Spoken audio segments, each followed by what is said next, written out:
Hello, hello, hello, Ray Davis, the educator's educator coming to you in another week in July. Hope everybody is just doing well. Hope everyone's doing good. And just still continuing to talk about school issues, education issues as we're getting ready to, and before you know it, you'll be going into the new school year in about another 6 or 7 weeks, because a lot of schools start in August. But anyway, coming to find out that some of the areas that we have been visiting in the past, like social emotional learning and stress or trauma in the classroom, student trauma, all those types of things still exist. Post pandemic, it still exists.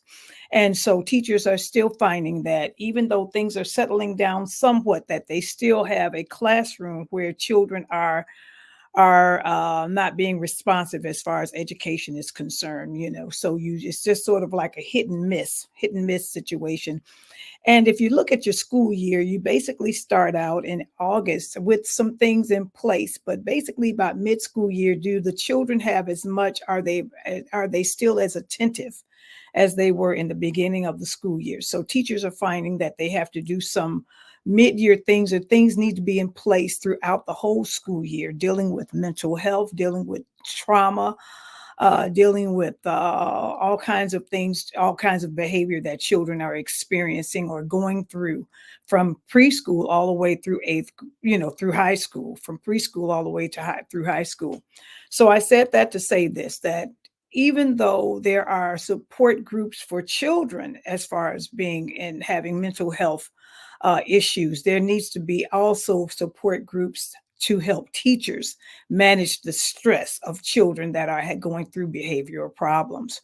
So, from what I'm understanding, that there is a program that has been working with teachers in Chicago before the pandemic and then after the pandemic, helping teachers to cope in a better manner with children that are going through behavior issues in their classrooms. That means children that are having post trauma, trauma that may be happening outside of the classroom, but they have a tendency of bringing that trauma into the classroom. So they continue to need help.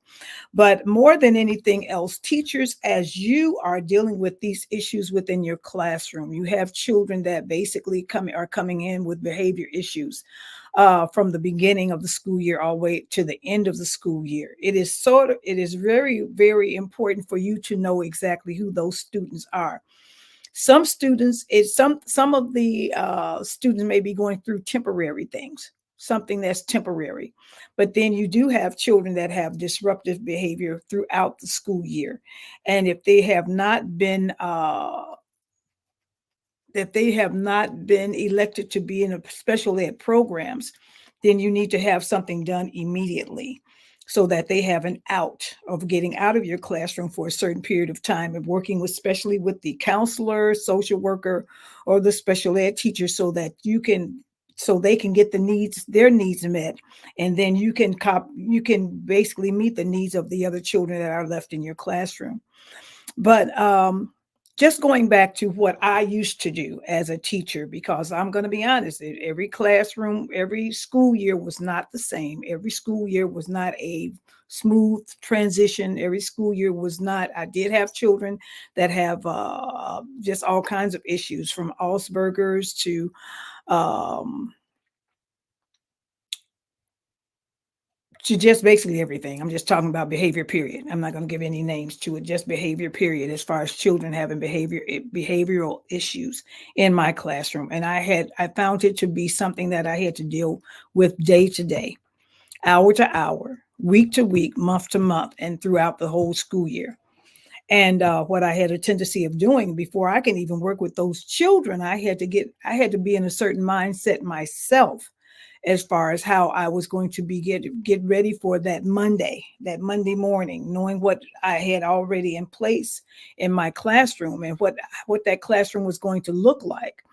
And what I did find myself doing is that those children that did have issues and there were special ed, be it behavior or learning issues, I did set something up in the beginning of the school year. I didn't know what that schedule is going to look like for those children through special ed, if they were basically going to be in the classroom or if they were going to be going out of the classroom. Sometimes the inclusion method did work with some of them, and then sometimes the inclusion method did not work with others.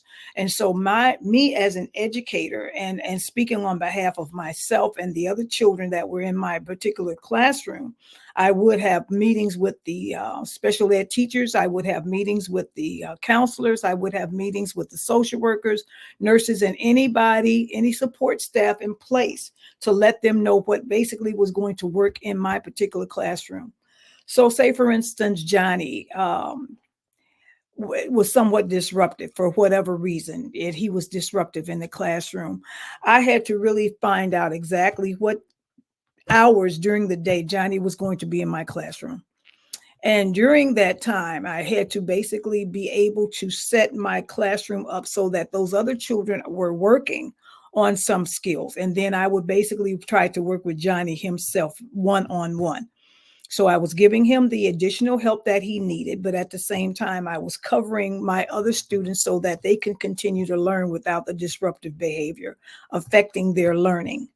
And then what would happen is that if Johnny was going to be pulled from my classroom during the day or during the week, then basically that would be the time when I would work with all of my students, maybe doing a classroom project or either addressing the class in a whole, for reading or math and so on and so forth. So I had to basically manage my stress level to the point where basically it was a good situation for every child in the classroom. So I was looking out for my children, those individual students that were having issues, but I definitely looked out for myself, because if I was not able to manage what was going to happen, then it was not going to be a good school day. It was not going to be a good school day. And then during the day, for me to manage my stress, the type of things I would manage for my stress, sometimes I would do audio. Well, at that time, it wasn't a lot of audio books, but I would usually bring a book that I could read myself, that I was enjoying, a book that I was enjoying for myself. I'm going to be honest. Sometimes I would bring, I was an avid crocheter. And so making things or putting something together, arts, crafts, or something like that, that would help me de-stress throughout the school day. When the weather was nice, instead of staying, for the period of time that I would have that planning period when the children were out of my building or out of my classroom, sometimes I would take a walk outside. And teachers, you need to know that and of course I did let my administrators know. Things are high. Things are high in my classroom at this time. I need to take a break. My children are in library, my children are in gym or whatever like that. I'm going to go out and sit on a bench in the playground and just be able to just release the stress in my class, release my stress, so that when they came back after that particular planning period, I would be ready to start all over again. So teachers, it is so important for you to get the resources. If your school does not have any resources, reach out throughout your community to see exactly what might be available for you as an educator, for you to get some a stress management plan in place, so that you can basically go throughout the school day with less stress and be able to manage your classroom to the point where everybody benefits. Your students benefit, but at the same time, you benefit also, because you have gotten to that place where you are meeting your own needs, which is very important for you to continue to do the job that you do. So as we're getting ready to go into this new school year, 24-25, teachers, whatever you tapped into and whatever issues you found out to be very stressful last year, you want to probably tap into your administrators to see that those particular issues are not going to be in place in September. You want to make sure and say, in other words, so go to your administrator, say, you know what, you're pushing social emotional learning to our children. What do teachers have in place? And don't take it for granted that we are adults, that we can handle it. No, don't take that, because some of the things that teachers are dealing with now, other teachers in the lifetime have never dealt with before. So those needs need to be met. So administrators need to meet the needs of their teachers and the students in that building. This is the Real You Davis, the educator's educator. We're getting ready for the new school year. How are you going to get ready for the new school year? Take care and talk to you soon. Bye-bye.